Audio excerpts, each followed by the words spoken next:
बात कुछ साल पहले की है। मैं अभी अभी नहा कर लौटी थी कि खबर आई कि गांव के पुराने कुएं में कुसुम गिर गई है। देखते ही देखते ही खबर गांव में आग की तरह फैल गई। सबको कुसुम की फिक्र तो थी ही, पर सबसे बड़ी फिक्र उसके बच्चे की थी।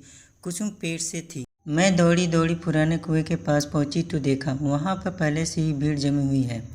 गांव के एक आदमी ने कुएं में छलांग लगाई और कुसुम की लाश को रस्सी बांधी, क्योंकि कुसुम को तैरना नहीं आता था और उसने दम तोड़ दिया था।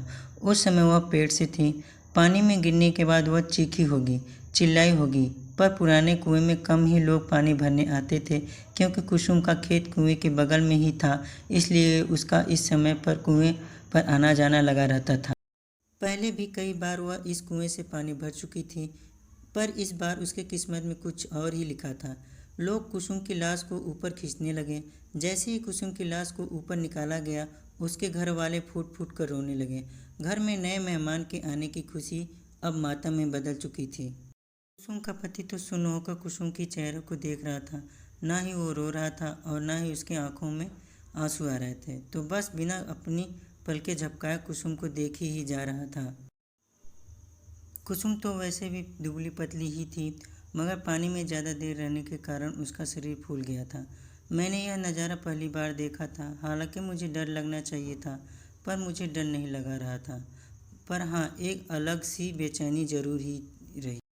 पुलिस मौके पर पहुंची। उसने गांव वालों का बयान लिया और अंतिम संस्कार करने की इजाज़त दे दी। पुराने कुएं वाले खेत में ही कुसुम का अंतिम संस्कार किया गया। मौत तो इंसान के हाथ में नहीं होती। शरीर से आत्मा कब निकल जाए किसी को पता नहीं चलता। कहते हैं कि अंतिम संस्कार करने के बाद इंसान की आत्मा को। उस रात ऐसे कई सवाल मेरे मन में उठने लगे। मैंने कई बार करवट बदली, पर मुझे नींद नहीं आ रही थी।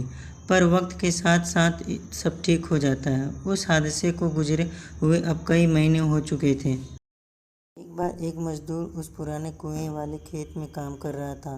तभी उसे एक औरत के रोने की आवाज़ आती है। वह कुएं के पास जाता है। उसने देखा कि वह आवाज़ कुएं के अंदर से आ रही थी। जैसे ही वह कुएं के अंदर देखता है, अगले दिन उस मजदूर को तेज बुखार आता है। तेज बुखार से उसका शरीर तप रहा होता है। वह बार बार कह रहा है कि मेरे पास मत आओ, मैंने तुम्हारा क्या बिगाड़ा है, मुझे छोड़ दो। उस शाम उस मजदूर की मौत हो जाती है। गांव में अब पुराने कुएं का डर फैल जाता है। कुसुम की आत्मा अभी भी उस कुएं में है। ऐसी बातें गांव में शुरू हो जाती है।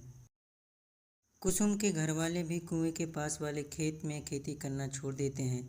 ये सब सुनकर मुझे कुछ समझ नहीं आ रहा था। मेरे दादाजी के भी गुजरे कुछ ही महीने हुए थे और उनका अंतिम संस्कार तो हमारे घर के पीछे ही किया था। फिर मुझे अभी मेरे दादाजी क्यों नहीं दिखाई दिए। मेरे दादाजी कहते थे कि इंसान मरने के बाद कुत्ते का जन्म ले लेता है। इत्तेफाक से दादाजी के गुजरने के दूसरे ही दिन हमारे घर में कुत्ते का एक बच्चा लाया गया, जिससे कि घर की ओर खेती पर नज़र रखी जाए। मन में सवाल भी फिर भी उठने लगे। मुझे कई बार उस पुराने कुएं पर जाने की इच्छा हुई, पर डर के मारे कभी हिम्मत नहीं हुई। हालांकि हमारे घर तक आने का सबसे छोटा रास्ता उसी कुएं के पास से गुजरता था, पर ये सब होने के बाद हमने दूसरे रास्ते से आना जाना शुरू कर दिया। एक रात पिताजी बाजार से घर लौट रहे थे। आज उन्हें बहुत देर हो चुकी थी। बारिश का मौसम था। रात का अंधेरा और उसमें काले बादल। अचानक जोर से बादल गरजे और बारिश शुरू हो गई। पापा एक पेड़ के नीचे रुक जाते हैं और बारिश रुकने का इंतजार करते हैं। बारिश रुकने की बजाय और बढ़ रही थी। उसके बाद उन्हें पुराने कुएं के पास छोटा रास्ता याद आता है। मेरे पापा भूत प्रेत पर विश्वास नहीं करते थे। पापा पुराने कुएं के रास्ते पर चल पड़ते हैं। चारों तरफ अंधेरा और तेज बारिश की आवाज़। पापा तेज चलने लगते हैं। तभी उनके पैरों के साथ पायल की आवाज़ आने लगती है। पापा एक जगह रुक जाते हैं तो पायल की आवाज़ भी शांत हो जाती है। पापा फिर से चलने लगते हैं। उसी के साथ पायल की आवाज़ भी आने लगती है। तभी उनके पीछे से कोई गुजरता है। वह पीछे देखते हैं तो पीछे कोई नहीं होता, पर जैसे ही वह आगे देखते हैं उन्हें कुसुम की आत्मा दिखाई देती है। उसे देखकर पापा की आंखें फटी की फटी रह जाती है। वह डर के मारे पीछे जाने लगते हैं और कीचड़ में फंस कर गिर जाते हैं।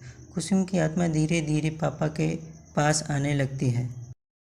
पापा अपनी आंखें खोलकर देखते हैं तो हमारा कुत्ता उनका हाथ चाट रहा होता है।